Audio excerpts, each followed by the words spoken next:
ফুলিয়ার সাগর জোয়ারের সময় পানি উল্টা শহরে ঢুকায় দেয়, আর মাঝখানে শহর, যেটা দুই চাপের মধ্যে স্যান্ডউইচ হয়েছে। এই জন্য চট্টগ্রামে শুধু খাল খুললে হবে না, জোয়ারের সময় খালের মুখ বন্ধ রাখা, ভাটার সময় খোলা, এই কাজটা করার জন্য লাগে সুইচ গেট, টাইডাল রেগুলেটর। প্রকৃতি শহরকে এমন একটা বিশেষত্ব দিচ্ছে যেখানে টাইমিংই সব, কখন পানি ছাড়বেন, কখন আটকাবেন। আপনাকে খেলতে হবে প্রকৃতির সাথে, তার ইচ্ছের সাথে মিশে থাকার তরিকা বুঝতে হবে। কিন্তু প্রকৃতির সাথে খেলাটা কঠিন, অসম্ভব না। নেদারল্যান্ডের অর্ধেক দেশ সমুদ্রের নিচে, ঠিক আছে না দেশটা, এই টাইডাল ম্যানেজমেন্ট দিয়ে, তাইলে ওরা পারে, আমরা পারি না কেন? এইখানে প্রকৃতির খেলা আর রাষ্ট্রের কারিশমা। রাষ্ট্র পারে না, ওরা পারে, ওদের রাষ্ট্র পারে, আমাদের রাষ্ট্র পারে না। কেন পারে না? ওই যে কইছিলাম রাষ্ট্র যা দেখতে পারে না তা শাসন করতে পারে না। আর ধরেন আপনার বাসার সামনে নালাটা কার? সিটি কর্পোরেশনের, চিটাগাং উন্নয়ন কর্তৃপক্ষের, ওয়াসার, আপনি জানেন না। এটাই মূল সমস্যার প্রথম সূত্র। যে কোনো রাষ্ট্র একটা জিনিস শাসন করতে পারে কেবল তখনই যখন সে জিনিসটাকে পরিষ্কার করে দেখতে পায়। কে মালিক, কার দায়িত্ব, সীমানা কোথায়, দখলটা কার। যে জিনিস রাষ্ট্রের চোখে ঝাপসা সেটা রাষ্ট্র নিয়ন্ত্রণ করতে পারে না, হালকার উপরে ঝাপসা হয়ে যায়। এই ব্যাপারটা নিয়ে একজন চিন্তাবিদ আছেন, জেমস স্কট, রাষ্ট্রবিজ্ঞানের লোক। তার একটা কথা আসছে, রাষ্ট্র যা পড়তে পারে না তা শাসন করতে পারে না। ইংরেজিতে বলে লেজিবিলিটি, মানে পাঠযোগ্যতা। একটা জিনিস রাষ্ট্রের খাতায় স্পষ্ট করে লেখা না থাকলে কে মালিক, সীমানা কই, দায় কার, রাষ্ট্র সেই জিনিসটার উপর হাত রাখতেই পারে না। চট্টগ্রামের সমস্ত সমস্যা ঠিক এই জায়গাটায় বসে আছে, খাতায় ঝাকসা। তাই বাস্তবে এটা বেহাত হয়ে গেছে। এটা কেমন? চট্টগ্রামের 57টা খাল ঠিক এই ঝাপসা এলাকার মধ্যে পড়ে আর কি, হালকার উপরে ঝাপসা হয়ে গেছে। এটা খালের এক অংশ সিডিএ কাজ করে, চট্টগ্রাম উন্নয়ন কর্তৃপক্ষ, আর এক অংশে সিটি কর্পোরেশন কাজ করে। পানি প্রবাহের দায় আবার পানি উন্নয়ন বোর্ডের। আর নালার সংযোগ ওয়াসার। 4টা জায়গা, এক খাল 4 মালিক। আগে একটা সিনেমা ছিল, এক ফুল দো মালি, আর এই এক খাল তার মালিক 4টা। মানে আসলে কোনো মালিক নাই তো। আর যেখানে মালিকা নাই ঝাপসা, সেখানে দুইটা জিনিস অনিবার্যভাবে ঘটবে। এক নম্বর হইতেছে দখলদার ঢুকবে, কারণ দখলদার জানে যে খালের এই অংশটা কারো না। সে জানে তাকে থামানোর দায়িত্ব 4 জনের, মানে আসলে কারো না। চাকতাই খালের এক অংশ সিডিএর, আর এক অংশ সিটি কর্পোরেশনের। পানি প্রবাহের দায় হইতেছে পানি উন্নয়ন বোর্ডের। দখলদার এটা জানে, সে জানে এই জায়গাটা দখল করলে তাকে থামানোর দায়িত্ব 1 জনের না, 3-4 জনের। আর যেখানে দায়িত্ব একাধিক, সেখানে বাস্তবে দায়িত্ব আসলে কারো না। প্রত্যেকে ভাবে ওইটা তো অন্য সংস্থার এলাকা। ফলে দখলদার নির্ভয়ে বসে যায়, কারণ তাকে উচ্ছেদ করার মতো স্পষ্ট মালিকানা কারো নাই, শক্তি নাই, ক্ষমতা নাই। তো চাকতাই খাল তো দখল হবেই। এটা তাই কোনো দুর্ঘটনা না, দুর্বৃত্তের একক কোনো অপরাধও না। এটা মালিকানা ঝাপসা রাখার সরাসরি ফসল। খালটা যেহেতু স্পষ্ট করে কারো না, তাই সেটা সবার হাতেই বেহাত, কারো হাতেই আর নাই। তারপরে দেখেন, খাল, নালা, জলাধার, নদী, জোয়ার সব একসাথে কাজ করে একটা নেটওয়ার্ক হিসাবে, তাই তো? একটার সাথে একটা যুক্ত তো। একটা সংস্থা খাল খোঁড়ে আর একটা সংস্থা ড্রেন বানায়, কিন্তু সমন্বয় নাই, তখন নিষ্কাশনের ধারাবাহিকতা তো ভেঙে যায়। লক্ষ্য করেন, পানি তো সংস্থা চেনে না, ও তো পানি উন্নয়ন বোর্ড চেনে না, সিডিএ চেনে না, মেয়র চেনে না, পানি সংস্থা চেনে না। পানি ঢাল চেনে, বাধা চেনে। আমরা একটা অখণ্ড প্রাকৃতিক ব্যবস্থাকে 4 টুকরা করে 4 দপ্তরে ভাগ করে দিচ্ছি। পানি যখন এক দপ্তরের সীমানা থেকে আরেক দপ্তরের সীমানায় যায়, তখন ওইখানে আটকে যায়। সীমানাটা তো রাষ্ট্রের কাগজে লেখা আছে, পানির কাছে তো নাই।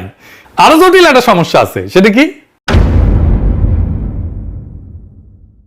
হুকুম দিলে, বরাদ্দ দিলে কাজ হয় না। বাংলাদেশে এটা একটা সমস্যা। হুকুম হয়, বরাদ্দ হয়, কাজের কাজ হয় না। এটা ইন্টারেস্টিং জিনিস শিখি, যেটা দিয়ে গোটা বাংলাদেশ রাষ্ট্রকে ব্যাখ্যা করা যাবে। রাষ্ট্রের ক্ষমতা কিন্তু 2 রকম। একরকম ক্ষমতা হইল হুকুমের ক্ষমতা। সরকার ঘোষণা দিতে পারে, বরাদ্দ দিতে পারে, উদ্বোধন করতে পারে, প্রকল্প নিতে পারে। এটা উপরের ক্ষমতা, দৃশ্যমান ক্ষমতা। আর এক রকম ক্ষমতা হইল বাস্তবে ঢুকে কাজ করানোর ক্ষমতা।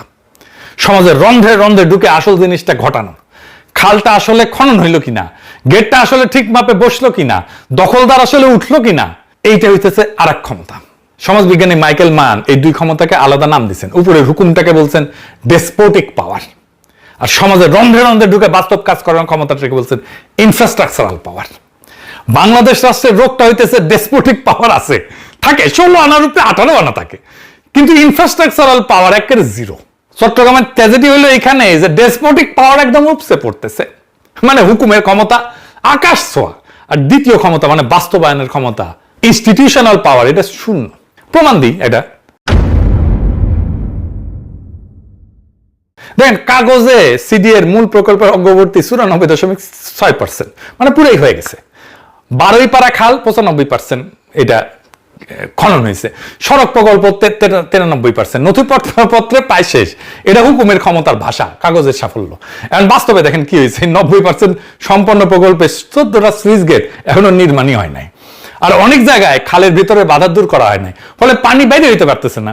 এটা বুঝেন যে শেষ যে 10% আছে, 10%, ওটাই তো কাজের মুখটা। গেট যদি না থাকে, খালের বাকি 90% কাল খনন করে লাভতে কি বলেন তো? গলা টিপে দেখলে শরীর যতই সুস্থ হোক না কেন, স্বাস্থ্য আটকে যাবে, তাই না? আরো নির্মম প্রমাণ দেয়, ইঞ্জিনিয়াররা গেট বানানোর সময় সতর্ক করছিল যে ক্যাচমেন্ট এরিয়া, মানে যে পরিমাণে জায়গা থেকে পানি সে সংগ্রহ করে এই জায়গা আনবে, সেই পানির সাথে এটা গেটটা, এই পানির তুলনায় গেটটা শুরু হয়ে গেছে, এটা চওড়া করতে হবে। শোনা হয় নাই, বেরোতে পারবে না তো, উল্টা চওড়া খালকে গেটের মুখে যে শুরু করে ফেলা হয়েছে। হুকুমের ক্ষমতা গেট বসেছে, কিন্তু বাস্তবে কাজ করানোর ক্ষমতা, যেটা ইঞ্জিনিয়ারের পরামর্শ গেট চওড়া করা, এটা মানেই হয় না, শোনেই নাই। একটা খালের নিষ্কাশন ক্ষমতা তো একটা যৌথ সম্পদ, তাই না? এটা এমন একটা জিনিস যেটা থাকলে সবাই সুবিধা পায়, আপনি, আমি, দখলদার সবাই সুবিধা পায়, কিন্তু শহর সুখ না থাকলে সবারই লাভ। কিন্তু যৌথ সম্পদের একটা অভিশাপ আছে, কিন্তু এটা বুঝে দেখেন, ভাগের মা গঙ্গা পায় না, কথা আছে না? বাংলাদেশ তো আমাদের যৌথ সম্পদ, এটা কি আমরা আমাদের সম্পদের মতো করে হেফাজত করি না তো? যেহেতু সুবিধাটা সবার, যেহেতু রক্ষা করার দায় সবার, আর সবার দায় মানে কার্যত আসলে কারোই দায় না। দেখেন কিভাবে কাজ করে এটা। খালে ময়লা ফেললে আপনার আমার ব্যক্তিগত ক্ষতি সামান্য, তাই না? ভিডিওটা দেখলেন প্রথমে, এটা বাঁশখালীর ঘটনা। টানা 6 দিনের ভারী বর্ষণ আর পাহাড়ি ঢলে সাঙ্গু নদী, ডলু নদী এবং হাঙ্গর খালের পানি বিপদসীমার উপর দিয়া বইতেছে। বাদ, ডিঙা, লোকালয়ে ঢুকছে পানি। অন্তত 15টা উপজেলায় 4.5 লাখ মানুষ পানিবন্দী। সবচেয়ে বিপর্যস্ত হয়েছে সাতকানিয়া। প্রায় 80% এলাকা প্লাবিত হয়ে গেছে, পানির নিচে চলে গেছে। প্রায় 3.5 লাখের বেশি মানুষ দুর্ভোগে আছে। কি ভয়ানক অবস্থা! আমি আর সেগুলো দেখাইলাম না, আপনারা দেখছেন মনে হয়। 5 দিনের অতিবৃষ্টি এবং পাহাড় ধসে অন্তত 30 জন মারা গেছে। আর 1983 সালের রেকর্ড ভেঙা 43 বছরের সর্বোচ্চ বৃষ্টিতে চট্টগ্রামও ডুবে গেছে শহর। শহরে জলাবদ্ধতা আর গ্রামের বন্যা, একই আকাশ থেকে নামা একই বৃষ্টি, কিন্তু দুইটা আলাদা রোগ, আলাদা সমাধান। এই সাতকানিয়ার বন্যা স্থানীয়দের ভাষায় নতুন কিন্তু কিছু না। পাহাড়ে বৃষ্টি বেশি হলেই সাঙ্গু নদী ফুলে ফেপা ওঠে, সাতকানিয়া ডুবে যায়। এটা তারা প্রজন্মের পর প্রজন্ম ধরে দেখতেছে, জানে, মানে সমস্যাটা প্রেডিক্টেবল, সবাই জানে এটা ঘটবে, ঘটতে পারে। কিন্তু রাষ্ট্রের প্রস্তুতি কি? কোনো প্রস্তুতি নাই। ঘটনা ঘটলে ব্যবস্থা নেয়, সেনা নামে, আগে কিছু করা হয় না। আজকের এপিসোড চট্টগ্রামের নগরডোবা নিয়ে, এটা নিয়ে আগে আলাপ করে নিই, কারণ দুইটা জিনিস আলাদা, দুইটা সমাধান আলাদা। চট্টগ্রাম নগরটা আমাদের বুঝে দেখা দরকার। চট্টগ্রাম ডোবে, বারবার ডোবে। চট্টগ্রাম আমাদের দেশের সবচেয়ে সুন্দর মহানগর, আমাদের বাণিজ্যিক রাজধানী, আমাদের জন্য গুরুত্ব ঢাকার পরেই চট্টগ্রামের। আমাদের কালচারাল ক্যাপিটালও চট্টগ্রাম, আমাদের ইকোনমির হৃৎপিণ্ড। এই চট্টগ্রাম আর চট্টগ্রামের কি অবস্থা দেখেন। এই জলাবদ্ধতার সমস্যা তো একদিনে শুরু হয় নাই, এটা বিকট আকার ধারণ করছে 2002 সাল থেকে। চট্টগ্রামের স্থানীয় এই সংবাদটা দেখেন, 2022 সালে প্রকাশিত। এডিটর সাহেব তারিখটা দেখান। তারা বলতেছে এই সমস্যা 2 দশকে প্রকট আকার ধারণ করেছে। সবচেয়ে গুরুত্বপূর্ণ শিরোনামটা আছে টাইটেলেই। এডিটর সাহেব একটা হাইলাইট করে দেন। চট্টগ্রাম উন্নয়ন কর্তৃপক্ষ জানেই না এই সমস্যা কেন হইতেছে। কি অবস্থা, আজব কাণ্ড। আসেন এটা বুঝে দেখি যে আসল সমস্যাটা কোথায়। 2006 সালে আমি বাংলাদেশে যে কোম্পানিতে কাজ করতাম আর কি, ওই সময় নতুন জয়েন করছি, 1 মাসও হয় নাই। রাতে চট্টগ্রামের ম্যানেজার ফোন দিল, গভীর রাতে, কান্না কান্না স্বরে কইতেছে, স্যার বৃষ্টিতে আমাদের ডিপো ডুবে গেছে, সব ওষুধ পানির তলে, আমরা কিছু করতে পারতেছি না। বুঝতে না বুঝতেই বন্যার মতো পানি এসে সব ডুবাই ফেলছে, কয়েক কোটি টাকার ওষুধ পানির নিচে। পরদিন অফিসে যায় খোঁজ নিলাম, বিড়ি গিচ্ছিরি অবস্থা। জিজ্ঞাইলাম ওইখানে কেন ডিপো নিচ্ছেন আপনারা, পানি ওঠে জানেন না? কইল স্যার জিন্দেগিতে এই জায়গায় পানি ওঠে নাই, এবারই প্রথম। তার মানে প্রত্যেক বছর নতুন নতুন এলাকায় পানি উঠতেছে। আমার ছোটবেলায় চট্টগ্রামে অনেক সময় ধরে থাকছি। আমার বড় মামা থাকতেন চট্টগ্রামে ইস্পাহানি বিল্ডিং এ। স্কুলে যখন ছুটির মৌসুম আসতো, গরমের ছুটি, রোজার ছুটি, তারপরে গরমের ছুটি, রোজার ছুটি, তারপরে এসএসসি পরীক্ষার ছুটি, তখন যাইতাম চট্টগ্রামে। পাশেই বড় বাটালি হিল, ছোট বাটালি হিল, দাপাদাপি করতাম। ইস্পাহানি বিল্ডিং এর পিছনে একটা পেছানো লোহার সিঁড়ি আছে, এখন আছে কিনা জানি না। নিচতলায় মেজর রফিক থাকতো, মানে আওয়ামী লীগের স্বরাষ্ট্রমন্ত্রী হয়েছিল। আমি এখনো স্বপ্নে মাঝে মাঝে ইস্পাহানি বিল্ডিং এর পাশের রাস্তাটা দেখি। আমার খুব ভালো সময় কাটছে। যাই হোক, এটা বললাম বোঝানোর জন্য যে চট্টগ্রাম আমার অনেক আপন আর কাছের জায়গা। তাই আমারও প্রশ্ন, চট্টগ্রাম ডুবে কেন? কেন বারে বারে চট্টগ্রামের নতুন নতুন এলাকা ডুবতেছে? অনেকে বলে খাল ভরাট, দখল, ময়লা, বৃষ্টি বেশি। ঠিক আছে, সব সব সত্য, কিন্তু এই উত্তরগুলা একটা জিনিস লুকায় রাখে। এগুলো লক্ষণ, রোগ না। কারণ এই একই শহরে 10,500 কোটি টাকা ঢালা হয়েছে গত 10 বছরে। খাল খোঁড়া হয়েছে, গেট বসানো হয়েছে, বিদেশি কনসালটেন্ট আসছে, মাস্টার প্ল্যান হয়েছে, কাম হয়েছে লবডঙ্কা। এরপরে এক পশলা বৃষ্টি হয়, মুরাদপুর বেঁচে যায়। তাহলে সমস্যাটা তো টাকার না, বুদ্ধিরও না। এত ইঞ্জিনিয়ার, এত পরিকল্পনাবিদ আছে, তাহলে সমস্যাটা কি? সমস্যার সমাধান করতে পারে না কেন? চট্টগ্রাম ডুবে কারণ রাষ্ট্র নিজেই শহরটাকে ভালো করে দেখতে পায় না। আর যেটুকু দেখে সেটা এক হাতে ধরতে পারে না, দায়িত্ব নিতে পারে না। এই কথাটার মানে কি, এটা একটু বুঝতেছি। আজকে এটা পুরো এপিসোড এটা নিয়ে আলোচনা করব। চট্টগ্রামকে আলাদা করে আমাদের বুঝতে হবে। কেন? চট্টগ্রামের জলাবদ্ধতা আর ঢাকার জলাবদ্ধতা এক জিনিস না। ঢাকার সমস্যা মূলত ড্রেনেজের, পানি নামে না, ড্রেন বন্ধ। চট্টগ্রামের সমস্যা জল বিজ্ঞানের, হাইড্রোলজির। এই দুইটা পুরো আলাদা। চট্টগ্রাম বসে আছে 3টে শক্তির টানাপোড়েনের মাঝখানে। উপরে পাহাড়, বৃষ্টি হইলে পানি নামায়, সাথে নামায় বালি, মাটি, যেটা খাল ভরাট করে ফেলে। নিচে কর্ণফুলিয়ার সাগর, জোয়ারের সময় পানি উল্টা শহরে ঢুকায় দেয়। আর মাঝখানে শহর, যেটা দুই চাপের মধ্যে স্যান্ডউইচ হয়েছে। এই জন্য চট্টগ্রামে শুধু খাল খুললে হবে না, জোয়ারের সময় খালের মুখ বন্ধ রাখা, ভাটার সময় খোলা। এই কাজটা করার জন্য লাগে সুইচ গেট, টাইডাল রেগুলেটর। প্রকৃতি শহরকে এমন একটা বিশেষত্ব দিচ্ছে যেখানে টাইমিংই সব। কখন পানি ছাড়বেন, কখন আটকাবেন, আপনাকে খেলতে হবে প্রকৃতির সাথে। তার ইচ্ছার সাথে মিশে থাকার তরিকা বুঝতে হবে। কিন্তু প্রকৃতির সাথে খেলাটা কঠিন, অসম্ভব না। নেদারল্যান্ডের অর্ধেক দেশ সমুদ্রের নিচে, ঠিক আছে না দেশটা, এই টাইডাল ম্যানেজমেন্ট দিয়ে, তাইলে ওরা পারে, আমরা পারি না কেন? এইখানে প্রকৃতির খেলা আর রাষ্ট্রের কারিশমা। রাষ্ট্র পারে না, ওরা পারে, ওদের রাষ্ট্র পারে, আমাদের রাষ্ট্র পারে না। কেন পারে না?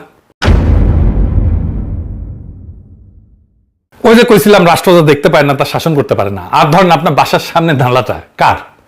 সিটি কর্পোরেশনের, চিটাগাং উন্নয়ন কর্তৃপক্ষের, ওয়াসার, আপনি জানেন না। এটাই মূল সমস্যার প্রথম সূত্র। যে কোনো রাষ্ট্র একটা জিনিস শাসন করতে পারে কেবল তখনই যখন সে জিনিসটাকে পরিষ্কার করে দেখতে পায়। কে মালিক, কার দায়িত্ব, সীমানা কোথায়, দখলটা কার। যে জিনিস রাষ্ট্রের চোখে ঝাপসা, সেটা রাষ্ট্র নিয়ন্ত্রণ করতে পারে না, হালকার উপরে ঝাপসাইয়া যায়। এই ব্যাপারটা নিয়ে একজন চিন্তাবিদ আছেন, জেমস স্কট, রাষ্ট্রবিজ্ঞানের লোক। তার একটা কথা আসছে, রাষ্ট্র যা পড়তে পারে না তা শাসন করতে পারে না। ইংরেজিতে বলে লেজিবিলিটি, মানে পাঠযোগ্যতা। একটা জিনিস রাষ্ট্রের খাতায় স্পষ্ট করে লেখা না থাকলে কে মালিক, সীমানা কই, দায় কার, রাষ্ট্র সেই জিনিসটার উপর হাত রাখতেই পারে না। চট্টগ্রামের সমস্ত সমস্যা ঠিক এই জায়গাটায় বসে আছে, খাতায় ঝাকসা। তাই বাস্তবে এটা বেহাত হয়ে গেছে। এটা কেমন? চট্টগ্রামের 57টা খাল ঠিক এই ঝাপসা এলাকার মধ্যে পড়ে আর কি, হালকার উপরে ঝাপসা হয়ে গেছে। এটা খালের এক অংশ সিডিএ কাজ করে, চট্টগ্রাম উন্নয়ন কর্তৃপক্ষ, আর এক অংশে সিটি কর্পোরেশন কাজ করে। পানি প্রবাহের দায় আবার পানি উন্নয়ন বোর্ডের। আর নালার সংযোগ ওয়াসার। 4টা জায়গা, এক খাল 4 মালিক। আগে একটা সিনেমা ছিল, এক ফুল দো মালি, আর এই এক খাল তার মালিক 4টা। মানে আসলে কোনো মালিক নাই তো। আর যেখানে মালিকানাই ঝাপসা, সেখানে দুইটা জিনিস অনিবার্যভাবে ঘটবে। এক নম্বর হইতেছে দখলদার ঢুকবে, কারণ দখলদার জানে যে খালের এই অংশটা কারো না। সে জানে তাকে থামানোর দায়িত্ব 4 জনের, মানে আসলে কারো না। চাকতাই খালের এক অংশ সিডিএর, আর এক অংশ সিটি কর্পোরেশনের। পানি প্রবাহের দায় হইতেছে পানি উন্নয়ন বোর্ডের। দখলদার এটা জানে, সে জানে এই জায়গাটা দখল করলে তাকে থামানোর দায়িত্ব একজনের না, 3-4 জনের। আর যেখানে দায়িত্ব একাধিক, সেখানে বাস্তবে দায়িত্ব আসলে কারো না। প্রত্যেকে ভাবে ওইটা তো অন্য সংস্থার এলাকা। ফলে দখলদার নির্ভয়ে বসে যায়, কারণ তাকে উচ্ছেদ করার মতো স্পষ্ট মালিকানা কারো নাই, শক্তি নাই, ক্ষমতা নাই।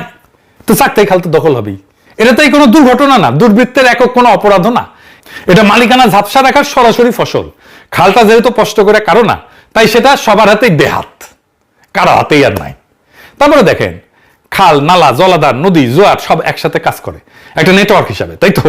একটার সাথে একটা যুক্ত তো। একটা সংস্থা খাল খোঁড়ে, আর একটা সংস্থা ড্রেন বানায়, কিন্তু সমন্বয় নাই, তখন নিষ্কাশনের ধারাবাহিকতা তো ভেঙে যায়।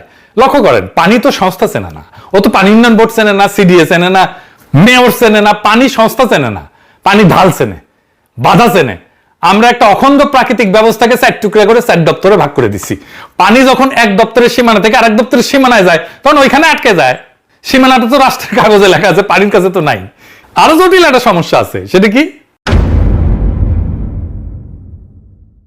হুকুম দিলে, বরাদ্দ দিলে কাজ হয় না। বাংলাদেশে এটা একটা সমস্যা। হুকুম হয়, বরাদ্দ হয়, কাজের কাজ হয় না। এর ইন্টারেস্টিং জিনিস শিখি, যেটা দিয়ে গোটা বাংলাদেশ রাষ্ট্রকে ব্যাখ্যা করা যাবে। রাষ্ট্রের ক্ষমতা কিন্তু দুই রকম। একরকম ক্ষমতা হইল হুকুমের ক্ষমতা, সরকার ঘোষণা দিতে পারে, বরাদ্দ দিতে পারে, উদ্বোধন করতে পারে, প্রকল্প নিতে পারে, এটা উপরের ক্ষমতা, দৃশ্যমান ক্ষমতা। আর এক রকম ক্ষমতা হলো বাস্তবে ঢুকে কাজ করানোর ক্ষমতা, সমাজের রন্ধ্রে রন্ধ্রে ঢুকে আসল জিনিসটা ঘটানো। খালটা আসলে খনন হইল কিনা, গেটটা আসলে ঠিক মাপে বসলো কিনা, দখলদার আসলে উঠলো কিনা, এইটা হইতেছে আর এক ক্ষমতা। সমাজবিজ্ঞানী মাইকেল মান এই দুই ক্ষমতাকে আলাদা নাম দিচ্ছেন। উপরের হুকুমটাকে বলছেন ডেসপোটিক পাওয়ার, আর সমাজের রন্ধ্রে রন্ধ্রে ঢুকে বাস্তব কাজ করানোর ক্ষমতাটাকে বলছেন ইনফ্রাস্ট্রাকচারাল পাওয়ার। বাংলাদেশ রাষ্ট্রের রোগটা হইতেছে ডেসপোটিক পাওয়ার আছে, থাকে 16 আনার উপরে 18 আনা থাকে, কিন্তু ইনফ্রাস্ট্রাকচারাল পাওয়ার একেবারে জিরো। চট্টগ্রামের ট্র্যাজেডি হলো এখানে যে ডেসপোটিক পাওয়ার একদম উপসে পড়তেছে, মানে হুকুমের ক্ষমতা আকাশ ছোঁয়া, আর দ্বিতীয় ক্ষমতা মানে বাস্তবায়নের ক্ষমতা, ইনস্টিটিউশনাল পাওয়ার, এটা শূন্য। প্রমাণ দিই এটা। দেখেন, কাগজে সিডি এর মূল প্রকল্পের অগ্রবর্তী 94.6%, মানে পুরাই হয়ে গেছে। 12 পারা খাল 95% এটা খনন হয়েছে। সড়ক প্রকল্প 93%, নথিপত্রে প্রায় শেষ। এটা হুকুমের ক্ষমতার ভাষা, কাগজের সাফল্য। এখন বাস্তবে দেখেন কি হয়েছে, 90% সম্পন্ন প্রকল্পে 14টা সুইচ গেট এখনো নির্মাণই হয় নাই। আর অনেক জায়গায় খালের ভিতরে বাধা দূর করা হয় নাই, ফলে পানি বাইরে হইতে পারতেছে না। এটা বুঝেন যে শেষ যে 10% আছে, 10%, ওটাই তো কাজের মুখটা। গেট যদি না থাকে, খালের বাকি 90% খাল খনন করে লাভটা কি বলেন তো? গলা টিপে দেখলে শরীর যতই সুস্থ হোক না কেন, স্বাস্থ্য আটকে যাবে, তাই না?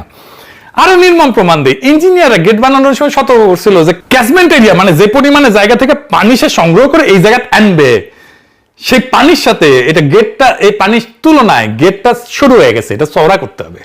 শোনা হয় নাই, বেড়াতে পারবে না তো, উল্টা চওড়া খালকে গেটের মুখে যে শুরু করে ফেলা হয়েছে। হুকুমের ক্ষমতা গেট বসেছে, কিন্তু বাস্তবে কাজ করানোর ক্ষমতা, যেটা ইঞ্জিনিয়ারের পরামর্শ গেট চওড়া করা, এটা মানেই হয় না, শোনেই নাই। একটা খালের নিষ্কাশন ক্ষমতা তো একটা যৌথ সম্পদ, তাই না? এটা এমন একটা জিনিস যেটা থাকলে সবাই সুবিধা পায়। আপনি, আমি, দখলদার সবাই সুবিধা পায়, কিন্তু শহর সুখ না থাকলে সবারই লাভ। কিন্তু যৌথ সম্পদের একটা অভিশাপ আছে, কিন্তু এটা বুঝে দেখেন। ভাগের মা গঙ্গা পায় না, কথা আছে না? বাংলাদেশ আমাদের যৌথ সম্পদ, এটা কি আমরা আমাদের সম্পদের মতো করে হেফাজত করি না তো? যেহেতু সুবিধাটা সবার, যেহেতু রক্ষা করার দায় সবার, আর সবার দায় মানে কার্যত আসলে কারোই দায় না। দেখেন কিভাবে কাজ করে এটা। খালে ময়লা ফেললে আপনার আমার ব্যক্তিগত ক্ষতি সামান্য, তাই না? এক ব্যাগ ময়লাই তো, তাই না? কিন্তু ভালো নাগরিকের মতো ব্যবহার করলে আপনার বা আমার ব্যক্তিগত লাভ কি খুব বেশি? সামান্য। আপনি এক নালা পরিষ্কার রাখলে শহর শুকাবে না, তাই প্রত্যেকের কাছে ব্যক্তিগতভাবে ময়লা ফেলাটাই যুক্তিসঙ্গত। কিন্তু এটা কিন্তু খুব একটা চমৎকার বিষয়। দেখেন ময়লা না ফেললে আমার ব্যক্তিগত লাভ খুব সামান্য, ময়লা ফেললে আমার ব্যক্তিগত ক্ষতিও খুব সামান্য। তাই যুক্তি কি? আমি ময়লা ফেলবো। সবাই যুক্তিসঙ্গতভাবে আচরণ করে, রেশনাল আচরণ করে, আর সমষ্টিগতভাবে সবকিছু ময়লা যায়, খাল বন্ধ হয়ে যায়, ড্রেনেজ বন্ধ হয়। দখলদারও ঠিক একই অঙ্ক খেলে। খাল দখল করলে লাভটা তার একাত্ম, জমি, দোকান ভাড়া, কিন্তু ক্ষতিটা অনেকের মাঝখানে সরানো, গোটা শহরের উপরে সামান্য সামান্য করে আপনার আমার উপরে এটা পড়বে, তাই না? কিন্তু ব্যক্তিগত লাভ কেন্দ্রীভূত, একার, সামষ্টিক ক্ষতি বিতরণকৃত। এই অসমতাই দখলকে যুক্তিসঙ্গত করে তোলে। খুব খারাপ লাগলে শুনে, কিন্তু এটাই আসলে কাজ করে। এটাই দখলের পক্ষে সবচেয়ে শক্তিশালী যুক্তি। আর ঠিক এই একই অভিশাপ সংস্থাগুলোর মধ্যেও কাজ করে। স্যার, সংস্থা প্রত্যেকের নিজের অংশটুকু করলেই তার কাজ শেষ, পুরা শহর সুখ এলো কিনা সে দায় কার? সবার। সবার মানে তো আবার কারো না, মানে কারোই না। সিডিএ বলবে খাল তো খুঁড়িছি আমি, সিটি কর্পোরেশন বলবে নালা তো পরিষ্কার করেছি আমি, পানি উন্নয়ন বোর্ড বলবে গেট আমার এলাকায় ঠিক আছে। তো প্রত্যেকে সৎ তার কাজের ব্যাপারে, প্রত্যেকের, কেউ ব্যর্থ না, প্রত্যেকে সফল, তবু শহর ডুবে যায়। এটাই যৌথ সম্পদের ট্র্যাজেডি, যেখানে সবাই আলাদাভাবে ঠিক, সেখানে সম্মিলিতভাবে সবাই ভুল। এবং এই সমস্যার একটাই সমাধান আছে, সমাধান সম্ভব, কিন্তু একটাই সমাধান। কি সেটা? এটা হইতেছে বিশ্বাসযোগ্য একক কেন্দ্রীয় নেতৃত্ব, যার হাতে থাকবে নিয়ম বানানোর ক্ষমতা, নিয়ম ভাঙলে শাস্তি দেওয়ার ক্ষমতা, আর সবচেয়ে জরুরি একক দায়িত্ব নেবে সে, যেখানে ব্যর্থ হইলে জবাব একজনকে দিতে হবে, 4 জন না। প্রথমে বলছিলাম না যে রাষ্ট্র ঝাপসা জিনিস শাসন করতে পারে না, তাই প্রথম কাজ খালকে রাষ্ট্রের চোখে স্পষ্ট করা, প্রত্যেকটা খাল নালার একক নিঃসন্দেহ মালিকানা নিশ্চিত করতে হবে। কে দায়ী, কার সীমানা, দখলটা কার, কাগজে না মাঠে, এটা চিহ্নিত করতে হবে। ইনস্টিটিউশনাল পাওয়ার গড়ে তোলার কাজটা ঠিকভাবে হয়েছে কিনা সেটা নিশ্চিত করতে হবে। তাই বাকি হয়েছে 14টা গেট, যেটা হয়নি তৈরি, ওটা শেষ করতে হবে। আর গেটের ম্যাপ ক্যাচমেন্টের সাথে যে পরিমাণে জায়গা থেকে পানি আসবে সেটার সাথে মিলায় শোধরানো হইতে হবে, এটা চওড়া করতে হবে, পানি বেরোনোর রাস্তা দিতে হবে। নতুন প্রকল্প নেওয়ার চাইতে পুরানো যে সমস্যা সেটা সমাধান করতে হবে। এই শেষ 10%ই আসল 100% আসলে। এবং প্রকল্পের সাফল্য মাপতে হবে কাগজের অগ্রগতিতে না, বৃষ্টির দিনে শহর শুকনা থাকলো কিনা এটা দেখে। আর কি বলছিলাম না, সবার দায় মানে কারো দায় না। তাই একটা মূল ওষুধ, এক ছাতা, এক কর্তৃপক্ষ, এক দায়। এপ্রিল 2006-এ 19 সদস্যের সমন্বয় কমিটি হয়েছে, সেনাবাহিনীর 34 ইঞ্জিনিয়ারিং ব্রিগেড সহ। কমিটি আর কর্তৃপক্ষ কি এক জিনিস বলেন তো? কমিটিতে দায় আবার ভাগ হয়ে যায় 19 ভাগে। যা লাগবে তা হইল একজনের সব দায়িত্ব, যার হাতে বাজেট, যার হাতে ক্ষমতা, তার হাতেই দায়। তিনটা একই সাথে। শহর ডুবলে জবাবটা তাকে দিতে হবে, একাই দিতে হবে। চট্টগ্রামে জলাবদ্ধতা একটা ইঞ্জিনিয়ারিং সমস্যা না, এটা একটা রাষ্ট্র গঠনের সমস্যা। পানি এখানে নিছক পানি না, পানি হইল একটা আয়না, যেখানে বাংলাদেশ রাষ্ট্রের চেহারাটা ধরা পড়ে। যে রাষ্ট্র ঘোষণা দিতে পারে কিন্তু কার্যকর করতে পারে না, বরাদ্দ দিতে পারে কিন্তু সমন্বয় করতে পারে না, দেখতে পারে একটা অংশ কিন্তু ধরতে পারে না গোটাটা। চট্টগ্রামে জলাবদ্ধতা ঠিক করা সম্ভব। এখন প্রশ্ন করতে পারেন কয়দিনে ঠিক হবে? এই প্রশ্নটা আগে জিজ্ঞেস করেন। রাষ্ট্রকে কোনোদিন শহরটা ড্রেনেজ ম্যানেজমেন্ট একক কর্তৃপক্ষের হাতে দিতে রাজি হবে? যেদিন একজন দায়িত্ব নেবে, বাজেট, ক্ষমতার দায় তিনটা যখন এক হাতে, সেদিন থেকে 2 থেকে 3 বছর এই সমস্যার সমাধান হয়ে যাবে একবারে পুরাপুরি। তার আগে না, 200 বছরও না, আপনি যত হাজার কোটি টাকা ঢালেন না কেন, লাখ কোটি টাকা ঢালেন না কেন, হবে না এটা। চট্টগ্রামবাসী আওয়াজ তোলেন, এক ড্রেনেজ কর্তৃপক্ষের হাতে চট্টগ্রামের